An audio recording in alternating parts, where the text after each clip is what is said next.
Walimu zaidi ya 160 wa chekechea kutoka shule za serikali na za kibinafsi zilizoko Kajiado Kaskazini wamepewa mafunzo maalum ya kuimarisha elimu jumuishi na ustawi wao wa kisaikolojia. Baadhi yao wanasema hawajakuwa wakielewa jinsi ya kuwajumuisha watoto walio na ulemavu darasani. Mwanahabari wetu Washuka Kiari ana mengi zaidi. Mafunzo hayo yalilenga kuunganisha watoto wote wakiwemo wenye ulemavu wa kiwango cha chini pamoja na wale wa kawaida ili waweze kusoma katika mazingira jumuishi bila ubaguzi. Walimu hao walipatiwa mbinu za kutumia michezo kama njia ya kufundisha ili kuwasaidia watoto kujihisi kuwa sehemu ya darasa na kuongeza kuelewa kwao kwa urahisi. Hasa katika mwaka huu tulikuwa tunazungumzia ama tunajadili kuhusu kuweka masomo kuweka masomo pamoja kwa watoto ambao wako na ulemavu ambao ni mild na pia wale ambao wako regular.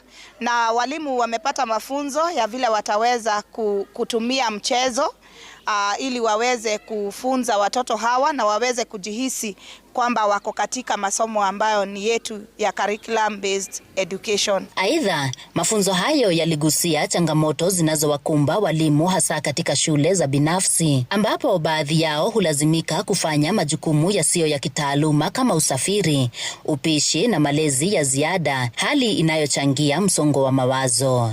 Kwa hivyo mwisho unapata huyu mwalimu amepitia majukumu mengi na anajisahau. Kwa hivyo tuliweza kuwaita ili tuweze kuwakumbusha na tuweze kuwaambia ya kwamba wajipende, kwa maana watoto hawa ndio wao wanaangalia. Sana wajipatanga wewe mwalimu, mtoto anakuja na kuletea stress zake, zile mambo amepitia nyumbani. Ikifika jioni yale umebeba inakuwa ngumu kwako. Kupitia warsha hiyo, walimu walifundishwa kuhusu sheria zinazohusu haki za watoto na walimu, namna ya kudhibiti hisia zao licha ya changamoto za kifamilia au kijamii, pamoja na mbinu za kukabiliana na msongo wa mawazo. Walimu hao walisema mafunzo hayo yamewapa mwanga mpya wa kuwapa uwezo wa kuwahudumia watoto wote. Tunapitia changamoto, at the same time tunakuja kufundisha watoto, but vile tumekuja hapa tumefundishwa a lot of things. Tumefundishwa about loss and grief, where you can control your feelings despite kama uko na changamoto kama kwa familia yako, kwa ndoa.